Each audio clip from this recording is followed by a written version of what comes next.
Aziz aka, o'zi 40 ming dollarga server qilingan bo'lsa, yana nima qo'yyapsizlar bu yerga? Aka, bu любой shun serverlarga qo'yishga majburiy narsa bu UPS.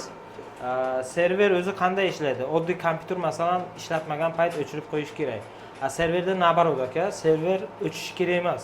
Hech qachon o'chishi kerak emas. U hamma vaqt ishlab turishi kerak. Agar nizatni tokni o'chirib yo'qsangiz agar ili programma ili blok bittanisi ketib qolishi mumkin.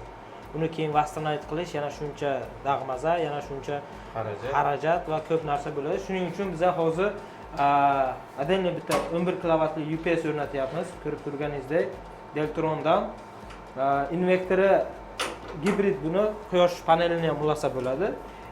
Akkumulyator 17 kilovatli akkumulyator qo'yganmiz. Akkumulyator ham umniy aka. Aqlli akkumulyator. Internetga ulab, состояниесini qanaqa bo'lyapti, qanaqa to'lyapti, ошибкасы bormi, yo'qmi, upravlat qilsangiz ham bo'ladi. Buni o'zi ham 2600 dollarga tushyapti. Bitta o'sha UPS ni o'zi. Demak, bu xonaga kamida 50 ming dollar xarajat qilinyapti. U konditsioner. 50 ming dollardan ziyod. 50 mingdan ziyod mana shu xonaga. Ziyod ketyapti mana shu xonaga. Endi 50 ming buni hisoblasangiz agar, buni qo'ymasangiz bo'lmaydi. Negaki bitta ikkita svet normalni o'chib yonsa agar bo'ldi. O'sha 45 mingga uxlaymiz. Shuning uchun обязательно bu narsani qo'yish kerak.